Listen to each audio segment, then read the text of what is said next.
The Naval Treaty by Sir Arthur Conan Doyle, narrated by Sam Kusi. The July which immediately succeeded my marriage was made memorable by 3 cases of interest in which I had the privilege of being associated with Sherlock Holmes and of studying his methods. I find them recorded in my notes under the headings of The Adventure of the Second Stain, The Adventure of the Naval Treaty, and The Adventure of the Tired Captain. The first of these, however, deals with interest of such importance and implicates so many of the first families in the kingdom that, for many years, it will be impossible to make it public. No case, however, in which Holmes was engaged has ever illustrated the value of his analytical methods so clearly or has impressed those who were associated with him so deeply.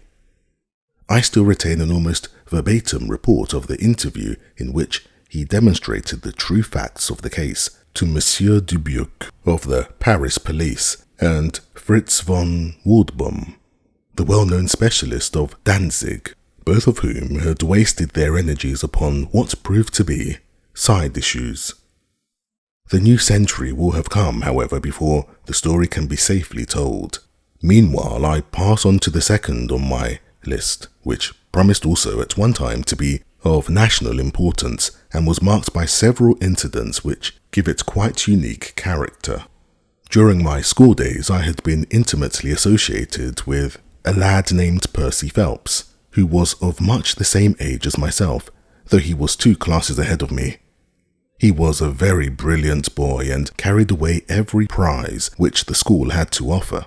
Finished his exploits by winning a scholarship which sent him on to continue his triumphant career at Cambridge.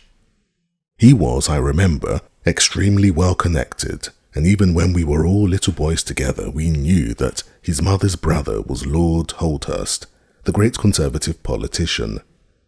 This gaudy relationship did him little good at school. On the contrary, it seemed rather a piquant thing to us to chevy him about the playground and hit him over the shins with a wicket. But it was another thing when he came out into the world. I heard vaguely that his abilities and the influences which he commanded had won him a good position at the Foreign Office, and then he passed completely out of my mind until the following letter recalled his existence. Briarbrae, Woking. My dear Watson, I have no doubt that you can remember Tadpole Phelps, who was in the 5th form when you were in the 3rd. It is possible even that you may have heard that through my uncle's influence I obtained a good appointment at the Foreign Office, and that I was in a situation of trust and honour until a horrible misfortune came suddenly to blast my career. There is no use writing of the details of that dreadful event. In the event of your acceding to my request, it is probable that I shall have to narrate them to you. I have only just recovered from 9 weeks of brain fever and am still exceedingly weak. Do you think that you could bring your friend Mr. Holmes down to see me? I should like to have his opinion of the case, though the authorities assure me that nothing more can be done. Do try to bring him down, and as soon as possible. Every minute seems an hour while I live in this state of horrible suspense. Assure him that if I have not asked his advice sooner, it was not because I did not appreciate his talents, but because I have been off my head ever since the blow fell. Now I am clear again, though I dare not think of it too much for fear of a relapse. I am still so weak that I have to write, as you see, by dictating. Do try to bring him. Your old schoolfellow, Percy Phelps. There was something that touched me as I read this letter, something pitiable in the reiterated appeals to bring Holmes. So moved was I that, even had it been a difficult matter, I should have tried it, but of course I knew well that Holmes loved his art, so that he was ever as ready to bring his aid as his client could be to receive it.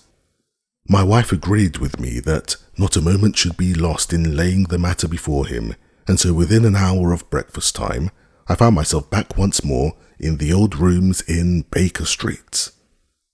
Holmes was seated at his side table, clad in his dressing gown and working hard over a chemical investigation. A large curved retort was boiling furiously in the bluish flame of a Bunsen burner, and the distilled drops were condensing into a 2-litre measure. My friend hardly glanced up as I entered, and I, seeing that his investigation must be of importance, seated myself in an armchair and waited. He dipped into his bottle, drawing out a few drops of each with his glass pipette, and finally brought a test tube containing a solution over to the table. In his right hand he held a slip of litmus paper. "You come at a crisis, Watson," said he. "If this paper remains blue, all is well. If it turns red, it means a man's life." He dipped it into the test tube and it flushed at once into a dull, dirty crimson. "I thought as much," he cried. "I will be at your service in an instant, Watson. You will find tobacco in the Persian slipper." He turned to his desk and scribbled off several telegrams, which were handed over to the page boy. Then he threw himself down into the chair opposite and drew up his knees until his fingers clasped round his long, thin shins. "A very commonplace little murder," said he. "You've got something better, I fancy. You are the stormy petrel of crime, Watson. What is it?" I handed him the letter, which he read with the most concentrated attention. "It does not tell us very much, does it?" he remarked as he handed it back to me. "Hardly anything, and yet the writing is of interest. But the writing is not his own. Precisely, it is a woman's." "A man's, surely," I cried. "No, a woman's. A woman of rare character. You see, at the commencement of an investigation, it is something to know that your client is in close contact with someone who, for good or evil, has an exceptional nature. My interest is already awakened in the case. If you are ready, we will start at once for Woking and see this diplomatist who is in such evil case, and the lady to whom he dictates his letters." We were fortunate enough to catch an early train at Waterloo, and in a little under an hour we found ourselves among the fir woods and the heather of Woking. Briarbrae proved to be a large detached house standing in extensive grounds within a few minutes' walk of the station. On sending in our cards, we were shown into an elegantly appointed drawing room, where we were joined in a few minutes by a rather stout man who received us with much hospitality. His age may have been nearer 40 than 30, but his cheeks were so ruddy and his eyes so merry that he still conveyed the impression of a plump and mischievous boy. "I am so glad that you have come," said he, shaking our hands with effusion. "Percy has been inquiring for you all morning. Ah, poor old chap, he clings to any straw. His father and his mother asked me to see you, for the mere mention of the subject is very painful to them. We have had no details yet," observed Holmes. "I perceive that you are not yourself a member of the family." Our acquaintance looked surprised, and then, glancing down, he began to laugh. "For a moment I thought you had done something clever. Joseph Harrison is my name, and as Percy is to marry my sister Annie, I shall at least be a relation by marriage. You will find my sister in his room, for she has nursed him hand and foot for this 2 months back. Perhaps we'd better go in at once, for I know how impatient he is." The chamber in which we were shown was on the same floor as the drawing room. It was furnished partly as a sitting and partly as a bedroom, with flowers arranged daintily in every nook and corner.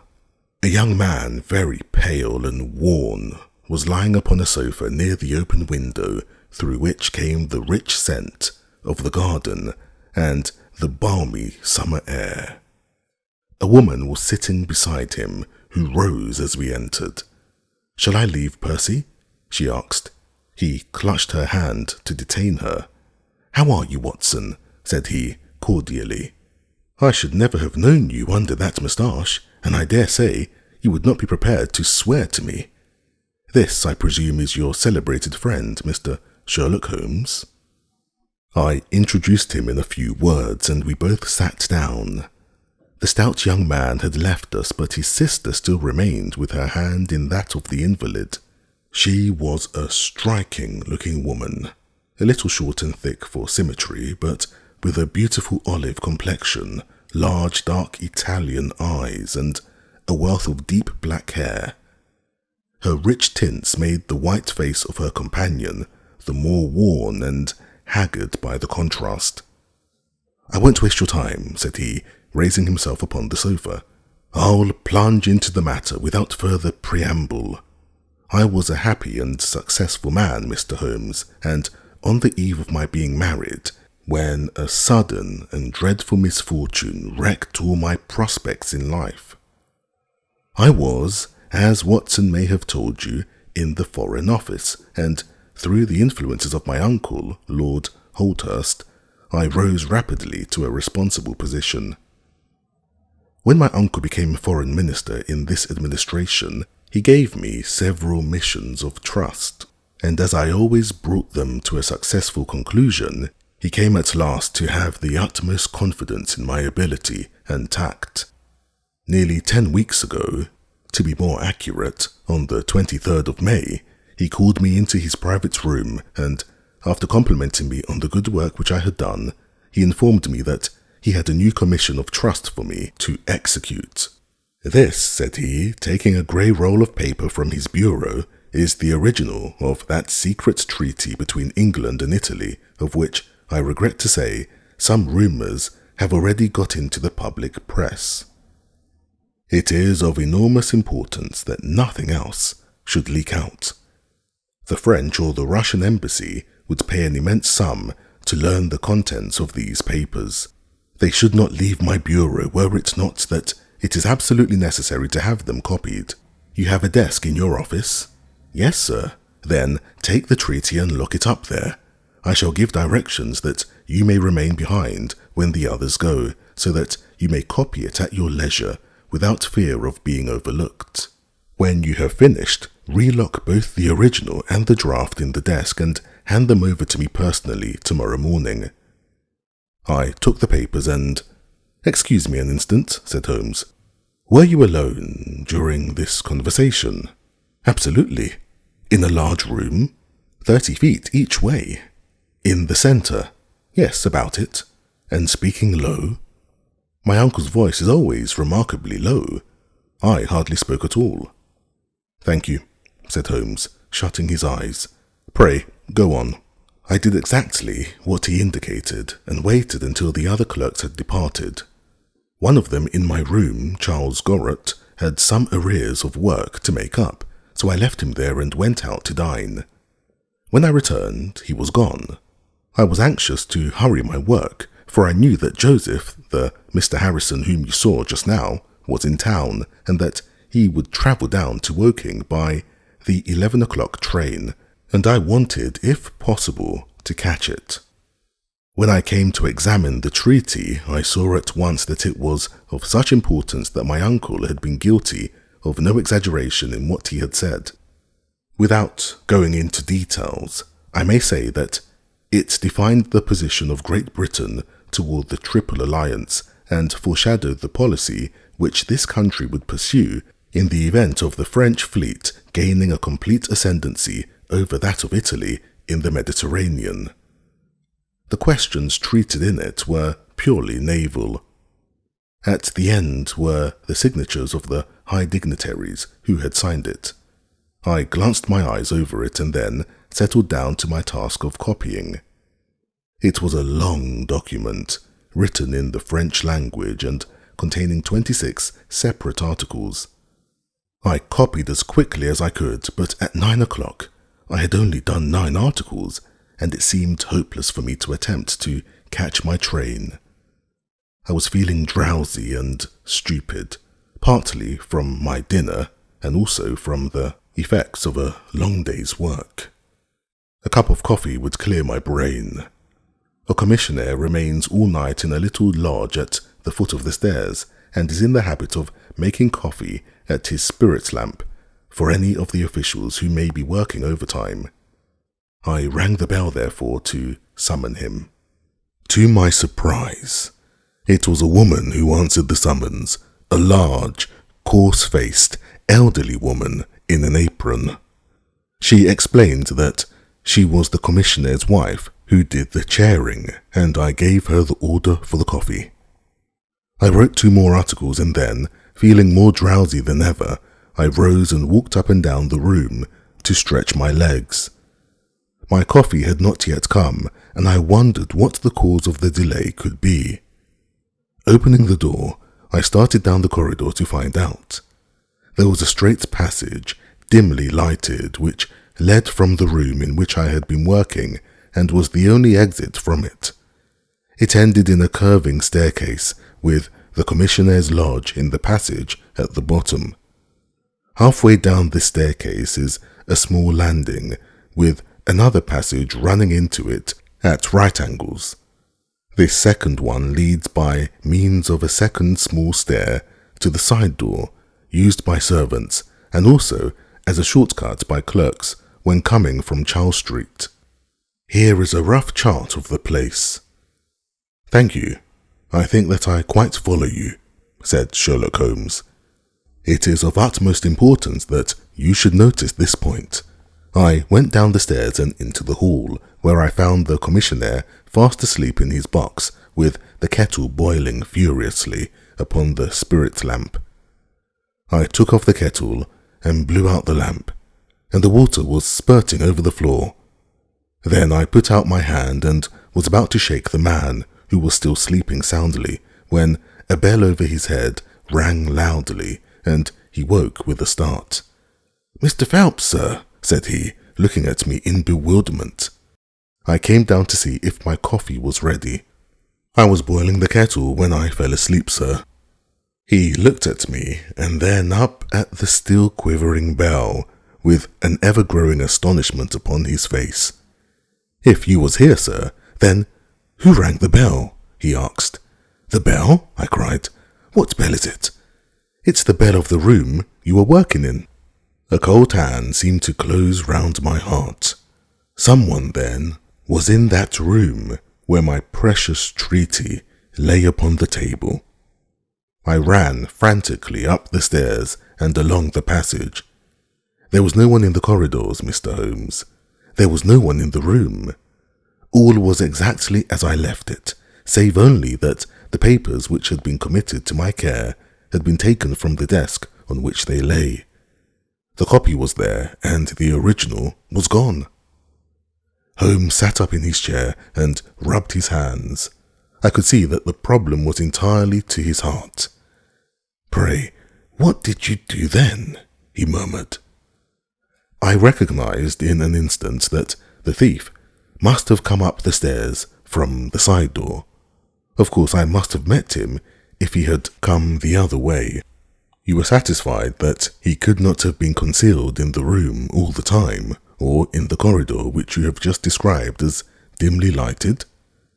It is absolutely impossible. A rat could not conceal himself either in the room or the corridor. There is no cover at all. "Thank you. Pray, proceed." The commissionaire, seeing my pale face that something was to be feared, had followed me upstairs. Now we both rushed along the corridor and down the steep steps which led to Charles Street. The door at the bottom was closed, but unlocked. We flung it open and rushed out. I can distinctly remember that as we did so, there came 3 chimes from the neighbouring clock. It was 10:15. "That is of enormous importance," said Holmes, making a note upon his shirt cuff. The night was still very dark, and a thin, warm rain was falling. There was no one in Charles Street, but a great traffic was going on, as usual in Whitehall, at the extremity. We rushed along the pavement, bareheaded as we were, and at the far corner we found a policeman standing. "A robbery has been committed," I gasped. "A document of immense value has been stolen from the Foreign Office. Has anyone passed this way?" "I have been standing here for a quarter of an hour, sir," said he. "Only one person has passed during that time. A woman, tall and elderly, with a Paisley shawl." "Ah, that is only my wife," cried the commissionaire. "Has no one else passed?" "No one."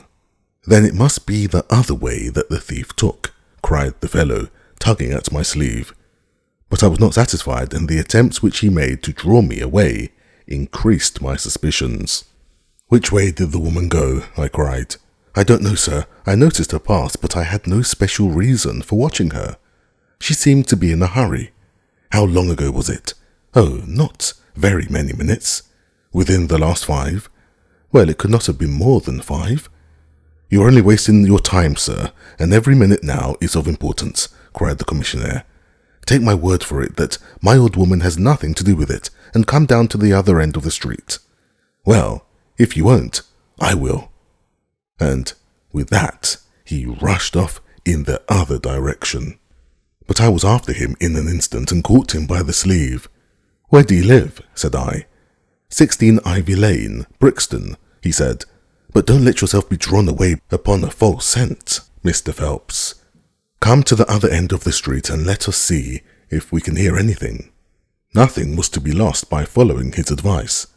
With the policeman we both hurried down, but only to find the street full of traffic, many people coming and going, but all only too eager to get to a place of safety upon so wet a night.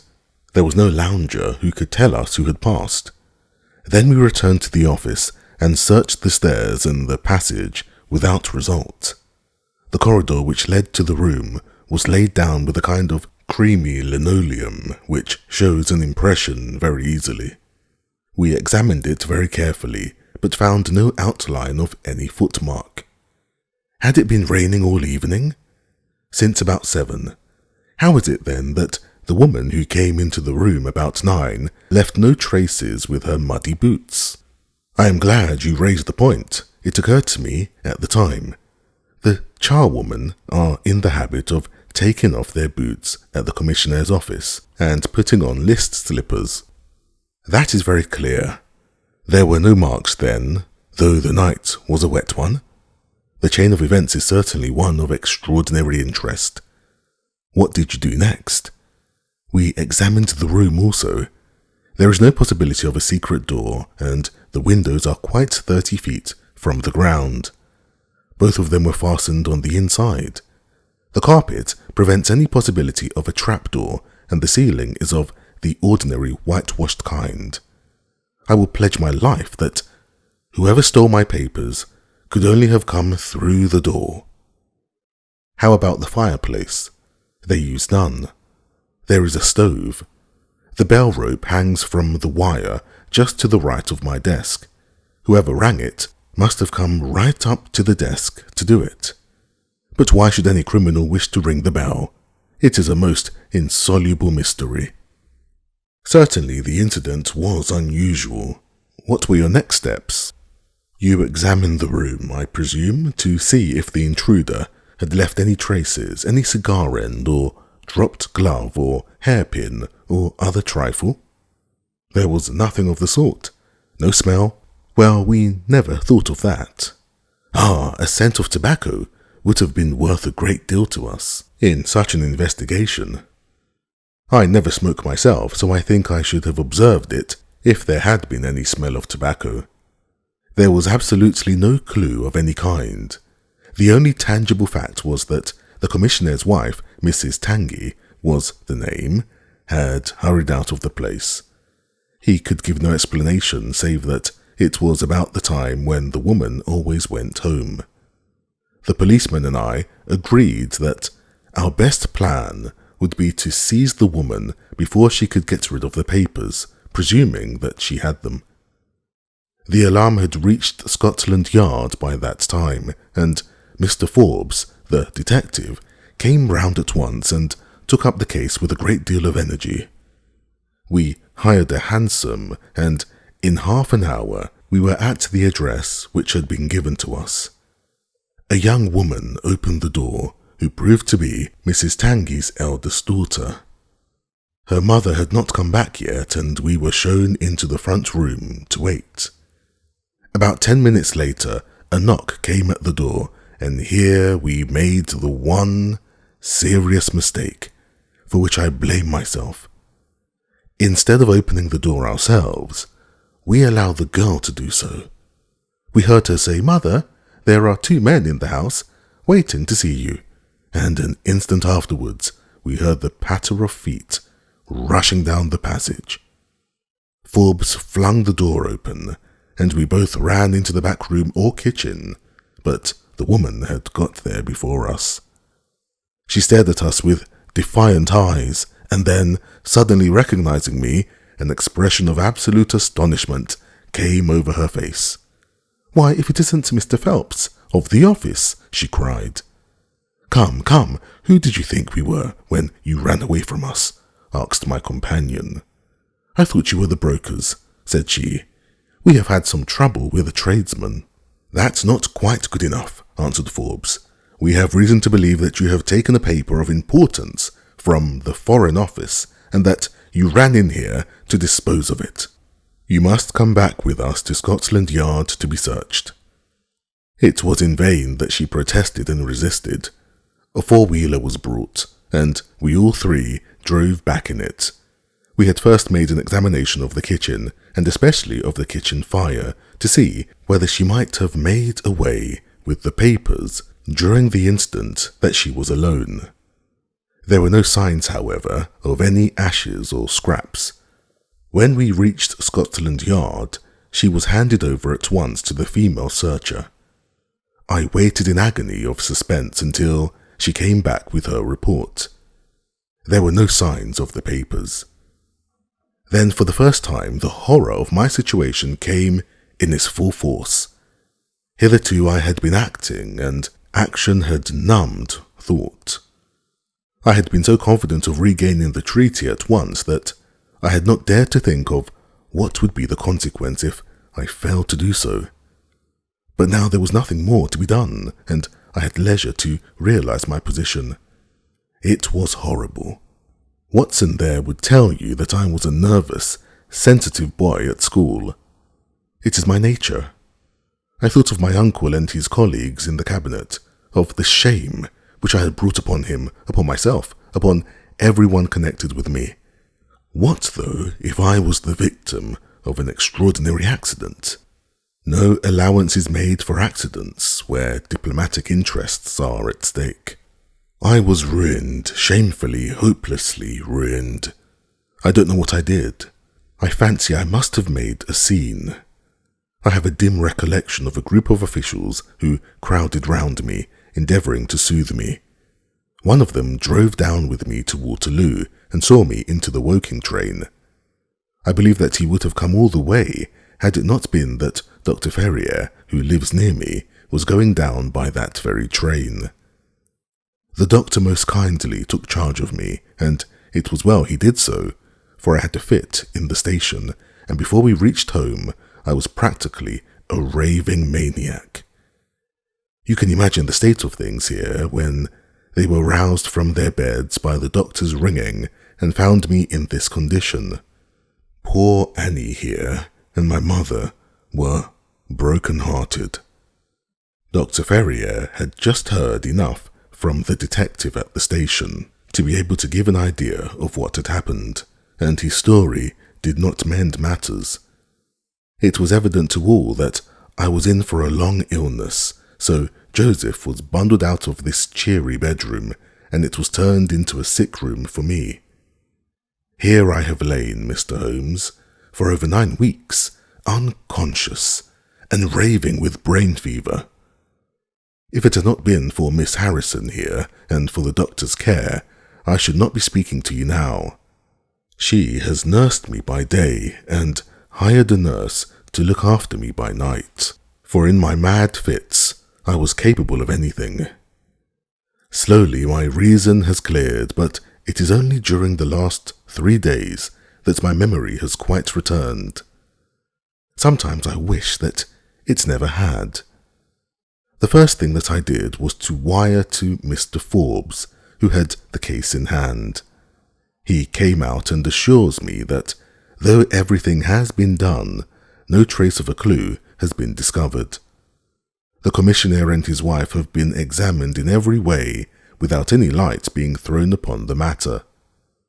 The suspicions of the police then rested upon young Gorot, who, as you may remember, stayed overtime in the office that night. His remaining behind and his French name were really the only 2 points which could suggest suspicion. But, as a matter of fact, I did not begin work until he had gone, and his people are of Huguenot extraction, but as English in sympathy and tradition as you and I are. Nothing was found to implicate him in any way, and there the matter dropped. I turn to you, Mr. Holmes, as absolutely my last hope. If you fail me, then my honour as well as my position are forever forfeited. The invalid sank back upon his cushions, tired out by this long recital, when the nurse brought him a glass of some stimulating medicine. Holmes sat silently, with his head thrown back and his eyes closed, in an attitude which might seem listless to a stranger, but which I knew betokened the most intense self-absorption.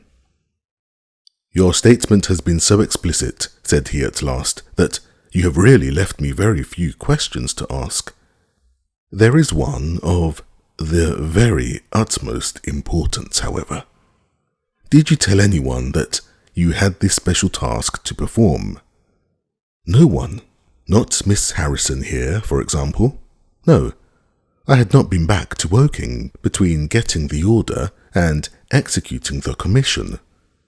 "And none of your people had, by chance, been to see you?" "None." "Did any of them know their way about in the office?" "Oh yes, all of them had been shown over it." "Still, of course, if you said nothing to anyone about the treaty, these inquiries are irrelevant." "I said nothing." "Do you know anything of the commissionaire?" "Nothing except that he is an old soldier." "What regiment?" "Oh, I have heard Coldstream Guards." "Thank you. I have no doubt that I can get details from Forbes. The authorities are excellent at amassing facts, though they do not always use them to advantage. What a lovely thing a rose is." He walked past the couch to the open window and held up the drooping stalk of a moss rose, looking down at the dainty blend of crimson and green. It was a new phase of his character to me, for I had never before seen him show any keen interest in natural objects. "There is nothing in which deduction is so necessary as in religion," said he, leaning with his back against the shutters. "It can be built up as an exact science by the reasoner. Our highest assurance of the goodness of Providence seems to me to rest in the flowers. All other things, our powers, our desires, our food, are all really necessary for our existence in the first instance. But this rose is an extra. Its smell and its colours are an embellishment of life, not a condition of it. It is only goodness which gives extras, and so I say again that we have much to hope from the flowers." Percy Phelps and his nurse looked at Holmes during this demonstration with surprise and a good deal of disappointment written upon their faces. He had fallen into a reverie with the moss rose between his fingers. It had lasted some minutes before the young lady broke in upon it. "Do you see any prospect of solving this mystery, Mr. Holmes?" she asked, with a touch of asperity in her voice. "Oh, the mystery," he answered, coming back with a start to the realities of life. "Well, it would be absurd to deny that the case is a very abstruse and complicated one, but I can promise you that I will look into the matter and let you know any points which may strike me." "Did you see any clue?" "You have furnished me with 7, but of course I must test them before I can pronounce upon their value." "You suspect someone?" "I suspect myself." "What?" "Of coming to conclusions too rapidly." "Then go to London and test your conclusions." "Your advice is very excellent, Mrs. Harrison," said Holmes, rising. "I think, Watson, we cannot do better. Do not allow yourself to indulge in false hopes, Mr. Phelps. The affair is a very tangled one." "I shall be in a fever until I see you again," cried the diplomatist. Well, I'll come out by the same train tomorrow, though it's more than likely that my report will be a negative one." "God bless you for promising to come," cried our client. "It gives me a fresh life to know that something is being done. By the way, I have had a letter from Lord Holdhurst." "Huh? What did he say?" "He was cold, but not harsh. I dare say my severe illness prevented him from being that. He repeated that the matter was of the utmost importance, and added that no steps would be taken about my future, by which he means, of course, my dismissal, until my health was restored and I had an opportunity of repairing my misfortune." "Well, that was reasonable and considerate," said Holmes. "Come, Watson, for we have a good day's work before us in town." Mr. Joseph Harrison drove us down to the station, and we were soon whirling up in a Portsmouth train. Holmes was sunk in profound thought and hardly opened his mouth until we had passed Clapham Junction. It's a very cheery thing to come into London by any of these lines which run high and allow you to look down upon the houses like this. I thought he was joking, for the view was sordid enough, but he soon explained himself. "Look at those big, isolated clumps of building rising up above the slates, like brick islands in a lead-coloured sea. The board schools. Lighthouses, my boy. Beacons of the future, capsules with hundreds of bright little seeds in each, out of which will spring the wise, better England of the future. I suppose that man Phelps does not drink? I should not think so. Nor should I, but we are bound to take every possibility into account. The poor devil has certainly got himself into very deep water, and it's a question whether we shall ever be able to get him ashore. What did you think of Miss Harrison? A girl of strong character. Yes, but she is a good sort, or I am mistaken.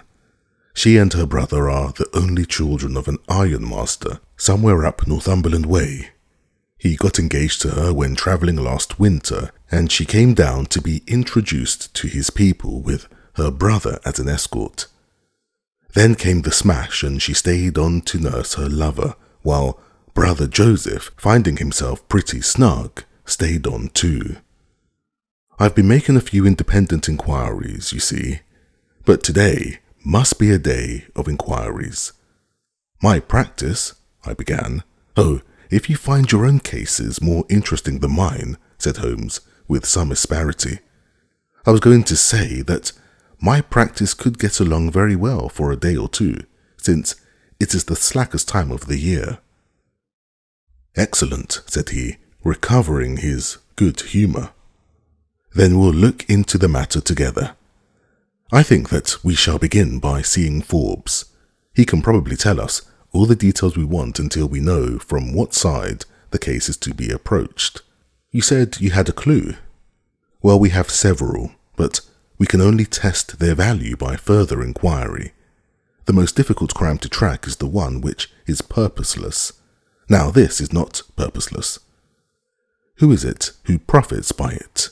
There is the French ambassador, there is the Russian, there is whoever might sell it to either of these, and there is Lord Holdhurst.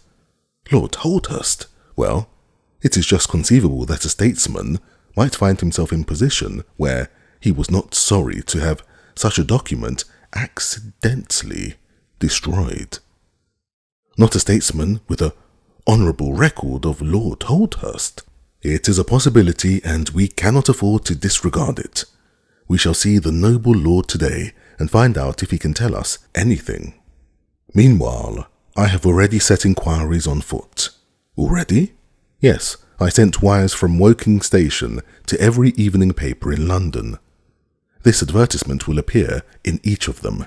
He handed over a sheet torn from a notebook. On it was scribbled in pencil, £10 reward, the number of the cab which dropped a fare at or about the door of the Foreign Office in Charles Street at 9:45 in the evening of May 23rd. Apply 221B, Baker Street. You are confident that the thief came in a cab? If not, there is no harm done. But if Mr. Phelps is correct in stating that there is no hiding place either in the room or in the corridors, then the person must have come from outside. If he came from outside on so wet a night, and yet left no trace of damp upon the linoleum, which was examined within a few minutes of his passing, then it is exceedingly probable that he came in a cab. Yes, I think that we may safely deduce a cab. It sounds plausible. That is one of the clues of which I spoke. It may lead us to something. And then, of course, there is the bell, which is the most distinctive feature of the case. Why should the bell ring? Was it the thief who did it out of bravado? Or was it someone who was with the thief who did it in order to prevent the crime? Or was it an accident? Or was it? He sank back into the state of intense and silent thought from which he had emerged, but it seemed to me, accustomed as I was to his every mood, that some new possibility had dawned suddenly upon him.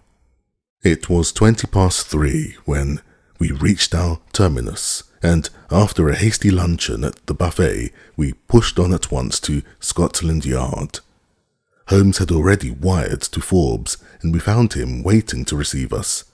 A small, foxy man with a sharp but by no means amiable expression. He was decidedly frigid in his manner to us, especially when he heard the errand upon which we had come. "I've heard of your methods before now, Mr. Holmes," said he, tartly. "You are ready enough to use all the information that the police can lay out at your disposal, and then you try to finish the case yourself and bring discredit on them." "On the contrary," said Holmes, "out of my last 53 cases, my name has only appeared in 4, and the police have had all the credit in 49. I don't blame you for not knowing this, for you are young and inexperienced. But if you wish to get on in your new duties, you will work with me and not against me." "I'd be very glad of a hint or two," said the detective, changing his manner. "I've certainly had no credit from the case so far." "What steps have you taken?" "Tanguy, the commissionaire, has been shadowed. He left the guards with a good character, and we can find nothing against him. His wife is a bad lot, though. I fancy she knows more about this than appears. Have you shadowed her?" "We have set one of our women onto her. Mrs. Tanguy drinks, and our woman has been with her twice when she was well on, but she could get nothing out of her." "I understand that they have had brokers in the house." "Yes, but they were paid off." "Where did the money come from?" "That was all right. His pension was due. They have not shown any sign of being in funds." "What explanation did she give of having answered the bell when Mr. Phelps rang for the coffee?" "She said that her husband was very tired and she wished to relieve him." "Well, certainly that would agree with his being found a little later asleep in his chair. There is nothing against them then but the woman's character." "Did you ask her why she hurried away that night?" "Her haste attracted the attention of the police constable. She was later than usual and wanted to get home." "Did you point out to her that you and Mr. Phelps, who started at least 20 minutes after her, got home before her?" "She explains that by the difference between a bus and a hansom." "Did she make it clear why, on reaching her house, she ran into the back kitchen?" "Because she had the money there with which to pay off the brokers." "She has at least an answer for everything. Did you ask her whether on leaving she met anyone or saw anyone loitering about Charles Street?" "She saw no one but the constable." "Well, you seem to have cross-examined her pretty thoroughly. What else have you done?" "The clerk Gorot has been shadowed all these 9 weeks, but without result. We can show nothing against him." "Anything else?" "Well, we have nothing else to go upon, no evidence of any kind." "Have you formed a theory about how that bell rang?" "Well, I must confess that it beats me." "It was a cool hand, whoever it was, to go and give the alarm like that." Yes, it was a queer thing to do. Many thanks to you for what you have told me. If I can put the man into your hands, you shall hear from me. Come along, Watson." "Where are we going now?" I asked as we left the office. "We are now going to interview Lord Holdhurst, the Cabinet Minister and future Premier of England." We were fortunate in finding that Lord Holdhurst was still in his chambers in Downing Street, and on Holmes sending in his card, we were instantly shown up. The statesman received us with that old-fashioned courtesy for which he is remarkable, and seated us on the two luxuriant lounges on either side of the fireplace. Standing on the rug between us, with his slight, tall figure, his sharp features, thoughtful face, and curling hair prematurely tinged with grey, he seemed to represent that not too common type, a nobleman who is, in truth, noble. "Your name is very familiar to me, Mr. Holmes," said he, smiling, "and, of course, I cannot pretend to be ignorant of the object of your visit. There has only been one occurrence in these offices which could call for your attention. In whose interest are you acting, may I ask?" "In that of Mr. Percy Phelps," answered Holmes. "Ah, my unfortunate nephew. You can understand that our kinship makes it more impossible for me to screen him in any way. I fear that the incident must have a very prejudicial effect upon his career. But if the document is found, that of course would be different. I had one or two questions which I wished to ask you, Lord Holdhurst. I shall be happy to give you any information in my power. Was it in this room that you gave your instructions as to the copying of the document? It was. Then you could hardly have been overheard. It is out of the question. Did you ever mention to anyone that it was your intention to give anyone the treaty to be copied? Never. You are certain of that? Absolutely. Well, since you never said so, and Mr. Phelps never said so, and nobody else knew anything of the matter, then the thief's presence in the room was purely accidental. He saw his chance and he took it. The statesman smiled. "You take me out of my province there," said he. Holmes considered for a moment. "There is another very important point which I wish to discuss with you," said he. "You feared, as I understand, that very grave results might follow from the details of this treaty becoming known." A shadow passed over the expressive face of the statesman. "Very grave results indeed. And have they occurred? Not yet. If the treaty had reached, let us say, the French or Russian Foreign Office, you would expect to hear of it?" "I should," said Lord Holdhurst, with a very wry face. "Since nearly 10 weeks have elapsed, then, and nothing has been heard, it is not unfair to suppose that, for some reason, the treaty has not reached them." Lord Holdhurst shrugged his shoulders. "We can hardly suppose, Mr. Holmes, that the thief took the treaty in order to frame it and hang it up. Perhaps he was waiting for a better price. If he waits a little longer, he will get no price at all. The treaty will cease to be secret in a few months." "That is most important," said Holmes. "Of course, it is a possible supposition that the thief has had a sudden illness." "An attack of brain fever, for example?"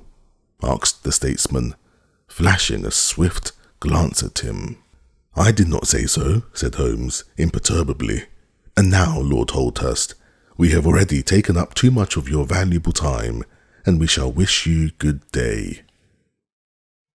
"Every success to your investigation, be the criminal who it may," answered the nobleman, and he bowed us out the door. "He's a fine fellow," said Holmes as we came out into Whitehall. "But he has a struggle to keep up his position. He is far from rich and has many calls. You noticed, of course, that his boots had been resold. Now, Watson, I won't detain you from your legitimate work any longer. I shall do nothing more today unless I have an answer to my cab advertisement, but I should be extremely obliged to you if you would come down with me to Woking tomorrow by the same train which we took yesterday. I met him accordingly next morning, and we travelled down to Woking together. He had had no answer to his advertisement, he said, and no fresh light had been thrown upon the case. He had, when he so willed it, the utter immobility of countenance of a Red Indian, and I could not gather from his appearance whether he was satisfied or not with the position of the case. His conversation, I remember, was about the Bertillon system of measurements, and he expressed his enthusiastic admiration of the French savant.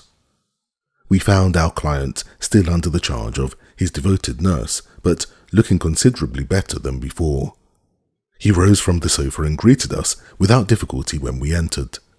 "Any news?" he asked eagerly. "My report, as I expected, is a negative one," said Holmes. "I have seen Forbes, and I have seen your uncle, and I have set 1 or 2 trains of inquiry upon foot, which may lead to something." "You have not lost heart, then?" "By no means. God bless you for saying that," cried Miss Harrison. "If we keep our courage and our patience, the truth must come out." "We have more to tell you than you have for us," said Phelps, reseating himself upon the couch. "I hoped you might have something. Yes, we have had an adventure during the night, and one which might have proved to be a serious one." His expression grew very grave as he spoke, and a look of something akin to fear sprang up in his eyes. "Do you know," said he, "that I begin to believe that I am the unconscious centre of some monstrous conspiracy, and that my life is aimed at as well as my honour?" "Ah," cried Holmes. "It sounds incredible, for I have not, as far as I know, an enemy in the world. Yet from last night's experience, I can come to no other conclusion. Pray, let me hear it." "You must know that last night was the very first night that I have ever slept without a nurse in the room. I was so much better that I thought I could dispense with one. I had a nightlight burning, however. Well, about 2 in the morning, I had sunk into a light sleep when I was suddenly aroused by a slight noise. It was like the sound which a mouse makes when it is gnawing a plank, and I lay listening to it for some time, under the impression that it must come from the cause. Then it grew louder, and suddenly there came from the window a sharp metallic snick. I sat up in amazement. There could be no doubt what the sounds were now. The first ones had been caused by someone forcing an instrument through the slit between the sashes, and the second by the catch being pressed back. There was a pause then for about 10 minutes, as if the person were waiting to see whether the noise had awakened me. Then I heard a gentle creaking as the window was very slowly opened. I could stand it no longer, for my nerves are not what they used to be. I sprang out of bed and flung open the shutters. A man was crouching at the window. I could see little of him, for he was gone like a flash. He was wrapped in some sort of cloak, which came across the lower part of his face. One thing only I am sure of, and that is that he had some weapon in his hand. It looked to me like a long knife. I distinctly saw the gleam of it as he turned to run." "This is most interesting," said Holmes. "Pray, what did you do then?" "I should have followed him through the open window if I had been stronger. As it was, I rang the bell and roused the house. It took me some little time, for the bell rings in the kitchen and the servants all sleep upstairs. I shouted, however, and that brought Joseph down, and he roused the others. Joseph and the groom found marks on the bed outside the window, but the weather has been so dry lately that they found it hopeless to follow the trail across the grass. There's a place, however, on the wooden fence which skirts the road which shows signs, they tell me, as if someone had got over, and had snapped the top of the rail in doing so. I have said nothing to the local police yet, for I thought that I had best have your opinion first."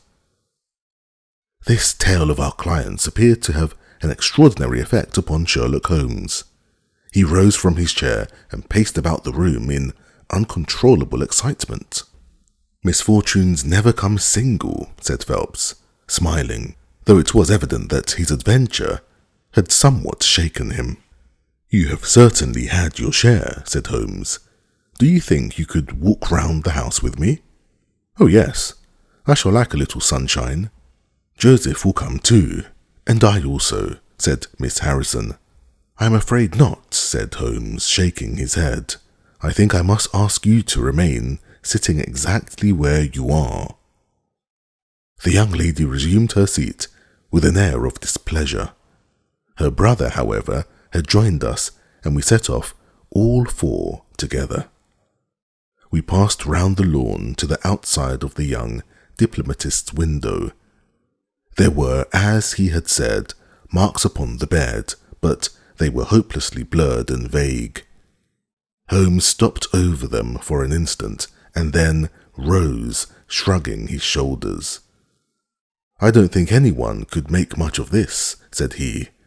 "Let us go round the house and see why this particular room was chosen by the burglar. I should have thought those larger windows of the drawing-room and dining-room would have had more attractions for him." "They are more visible from the road," suggested Mr. Joseph Harrison. "Ah, yes, of course. There is a door here which he might have attempted." "What is it for?" "It is the side entrance for tradespeople. Of course, it is locked at night. Have you ever had an alarm like this before?" "Never," said our client. "Do you keep plate in the house or anything to attract burglars?" "Nothing of value." Holmes strolled round the house with his hands in his pockets and a negligent air which was unusual with him.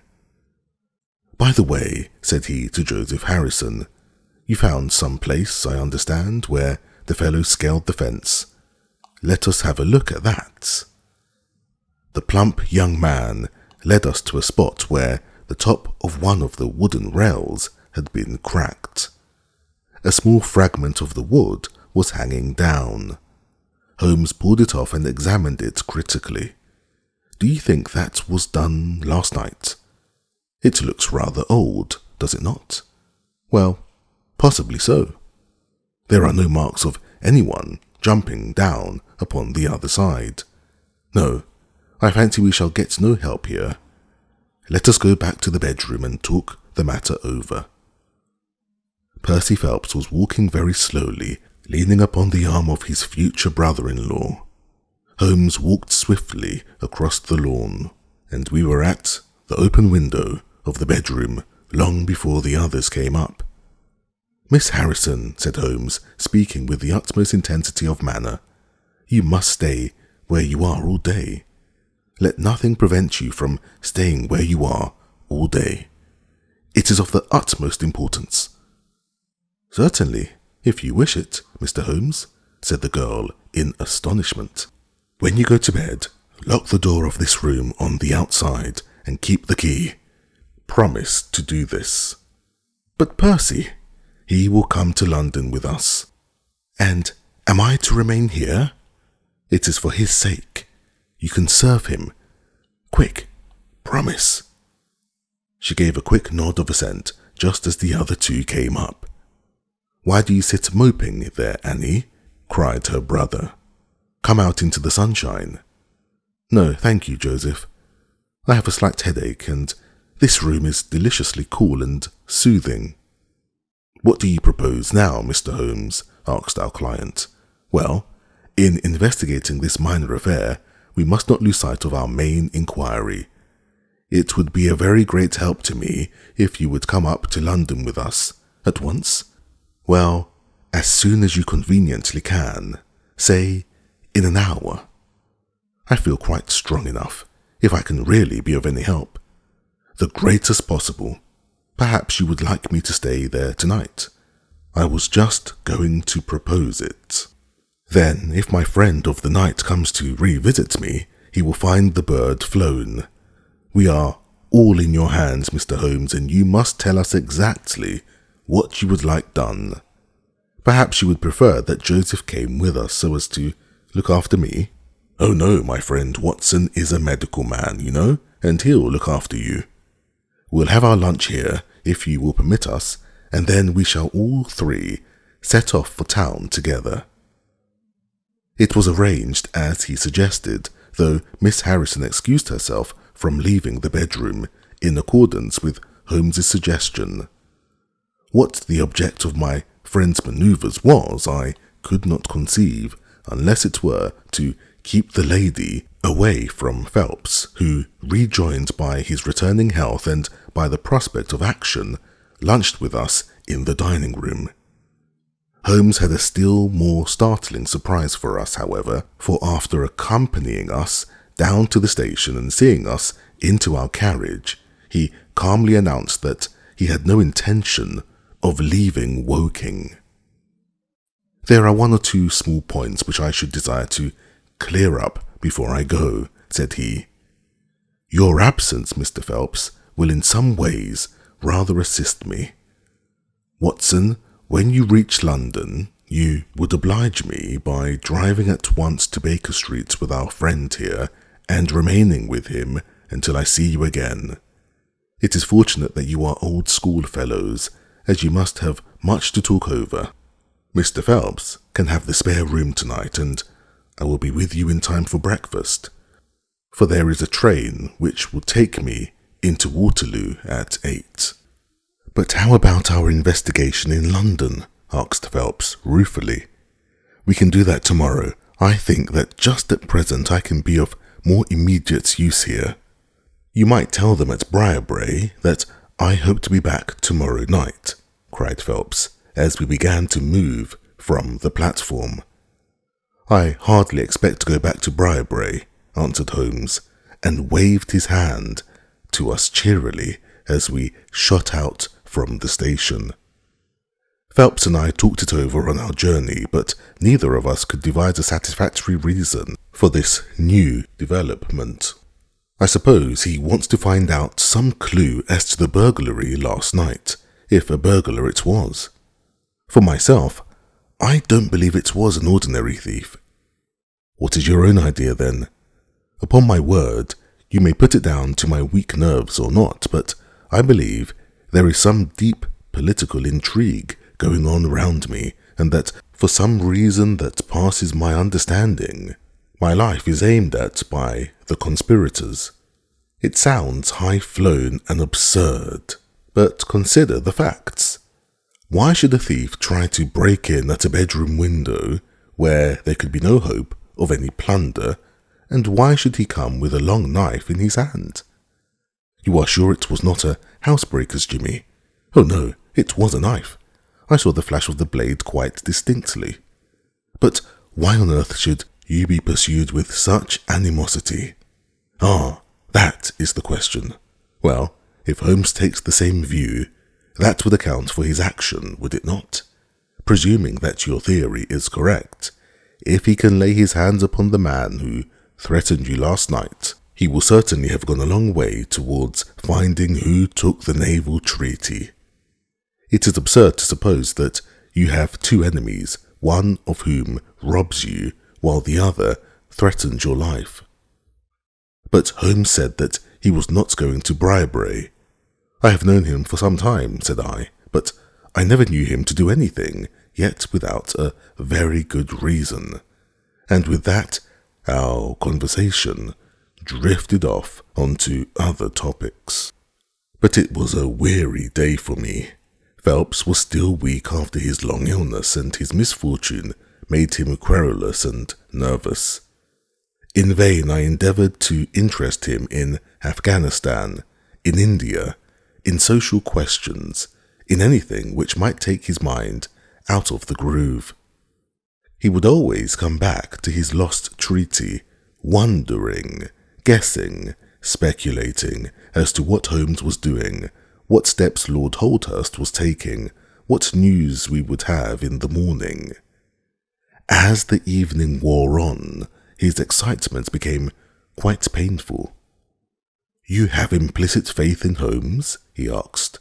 "I have seen him do some remarkable things, but he never brought light into anything quite so dark as this." "Oh yes, I have known him solve questions which presented fewer clues than yours, but not where such large interests are at stake." "I don't know that. To my certain knowledge, he has acted on behalf of 3 of the reigning houses of Europe in very vital matters. But you know him well, Watson. He is such an inscrutable fellow that I never quite know what to make of him. Do you think he's hopeful? Do you think he expects to make a success of it?" "He has said nothing." "That is a bad sign. On the contrary, I have noticed that when he is off the trail, he generally says so. It is when he is on a scent and is not quite absolutely sure yet that it is the right one that he is most taciturn. Now, my dear fellow, we can't help matters by making ourselves nervous about them, so let me implore you to go to bed and be so fresh for whatever may await us tomorrow." I was able at last to persuade my companion to take my advice, though I knew from his excited manner that there was not much hope of sleep for him. Indeed, his mood was infectious, for I lay tossing half the night myself, brooding over this strange problem, and inventing 100 theories, each of which was more impossible than the last. Why had Holmes remained at Woking? Why had he asked Miss Harrison to remain in the sick room all day? Why had he been so careful not to inform the people at Briarbrae that he intended to remain near them? I cudgelled my brains until I fell asleep in the endeavour to find some explanation which would cover all these facts. It was 7 o'clock when I awoke, and I set off at once for Phelps' room, to find him haggard and spent after a sleepless night. His first question was whether Holmes had arrived yet. "He'll be here when he promised," said I, "and not an instant sooner or later." And my words were true, for shortly after 8, a hansom dashed up to the door, and our friend got out of it. Standing in the window, we saw that his left hand was swathed in a bandage, and that his face was very grim and pale. He entered the house, but it was some little time before he came upstairs. "He looks like a beaten man," cried Phelps. I was forced to confess that he was right. "After all," said I, "the clue of the matter lies probably here in town." Phelps gave a groan. "I don't know how it is," he said, "but I had hoped for so much from his return. But surely his hand was not tied up like that yesterday. What can be the matter?" "You are not wounded, Holmes?" I asked, as my friend entered the room. "It is only a scratch through my own clumsiness," he answered, nodding his good mornings to us. "This case of yours, Mr. Phelps, is certainly one of the darkest which I have ever investigated. I feared that you would find it beyond you. It has been a most remarkable experience." "That bandage tells of adventures," said I. "Won't you tell us what has happened?" "After my breakfast, my dear Watson, remember that I have breathed 30 miles of Surrey air this morning. I suppose that there has been no answer from my cabman advertisement. Well, we cannot expect to score every time." The table was all laid, and just as I was about to ring, Mrs. Hudson entered with the tea and coffee. A few minutes later, she brought in 3 covers, and we all drew up to the table, Holmes ravenous, I curious, and Phelps in the gloomiest state of depression. Mrs. Hudson had risen to the occasion, and Holmes uncovering a dish of curried chicken. Her cuisine is a little limited, but she has as good an idea of breakfast as a Scotch woman. "What have you here, Watson?" "Ham and eggs," I answered. "Good. What are you going to take, Mr. Phelps? Curried fowl or eggs? Or will you help yourself?" "Thank you, I cannot eat nothing," said Phelps. "Oh, come, try the dish before you." "Thank you, I would really rather not." "Well then," said Holmes, with a mischievous twinkle, "I suppose that you have no objection to helping me." Phelps raised the cover, and as he did so, he uttered a scream, and sat there, staring, with a face as white as the plate upon which he looked. Across the centre of it was lying a little cylinder of blue-grey paper. He caught it up, devoured it with his eyes, and then danced madly about the room, pressing it to his bosom and shrieking out in his delight. Then he fell back into an armchair so limp and exhausted with his own emotions that we had to pour brandy down his throat to keep him from fainting. "There, there," said Holmes, soothing, patting him upon the shoulder. "It was too bad to spring it on you like this, but Watson here will tell you that I never can resist a touch of the dramatic." Phelps seized his hand and kissed it. "God bless you," he cried. "You have saved my honour." "Well, my own was at stake, you know," said Holmes. "I assure you it is just as hateful to me to fail in a case as it can be to you to blunder over a commission."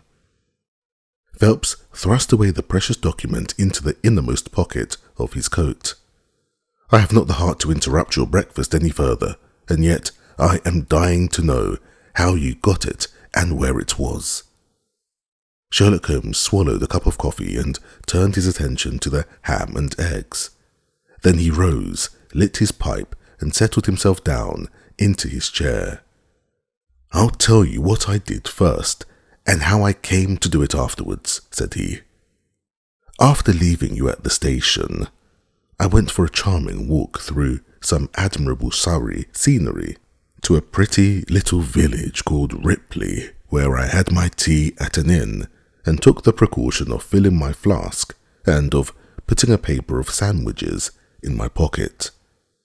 There I remained until evening, when I set off for Woking again, and found myself in the high road, outside Briarbrae, just after sunset. Well, I waited until the road was clear. It is never a very frequented one at any time, I fancy, and then I clambered over the fence into the grounds. "Surely the gate was open," ejaculated Phelps. "Yes, but I have a peculiar taste in these matters. I chose the place where the 3 fir trees stand, and behind their screen I got over without the least chance of anyone in the house being able to see me. I crouched down among the bushes on the other side and crawled from one to the other, witnessed the disreputable state of my trouser knees, until I had reached the clump of rhododendrons just opposite to your bedroom window. There I squatted down and awaited developments. The blind was not down in your room, and I could see Miss Harrison sitting there, reading by the table. It was 10:15 when she closed her book, fastened the shutters, and retired. I heard her shut the door and felt quite sure that she had turned the key in the lock." "The key!" ejaculated Phelps. "Yes, I had given Miss Harrison instructions to lock the door on the outside and take the key with her when she went to bed. She carried out every one of my injunctions to the letter, and certainly, without her cooperation, you would not have that paper in your coat pocket. She departed then, and the lights went out, and I was left squatting in the rhododendron bush. The night was fine, but still it was a very weary vigil. Of course, it has the sort of excitement about it that the sportsman feels when he lies beside the watercourse and waits for the big game.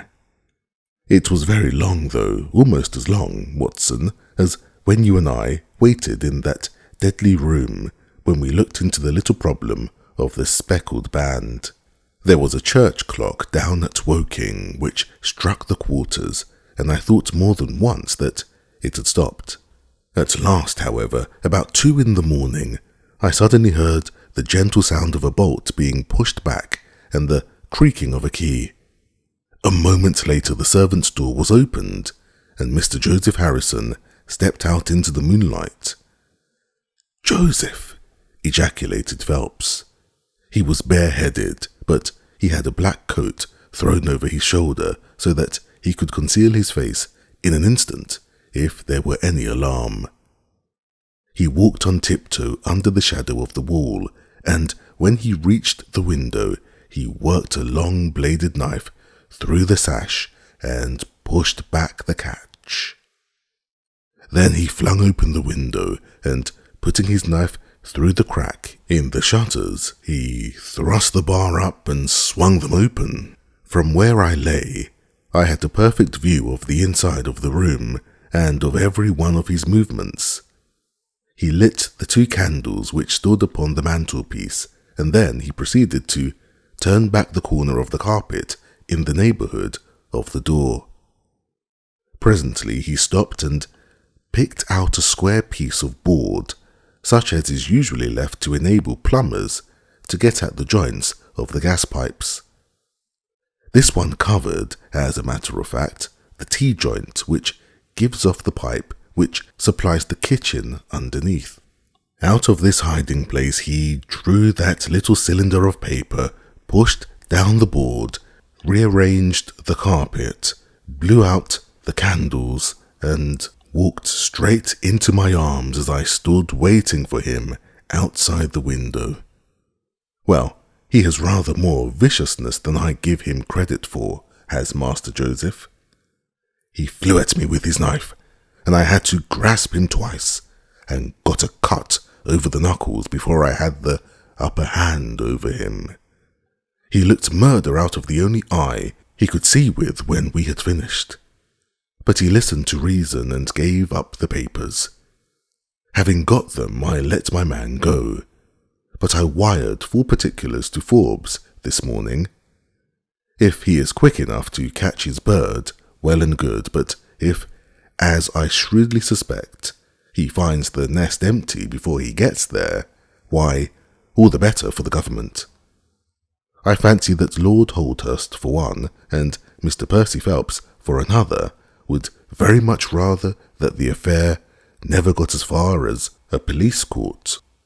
"My God," gasped our client, "do you tell me that during these long 10 weeks of agony, the stolen papers were within the very room with me all the time?" So it was. And Joseph a villain and a thief.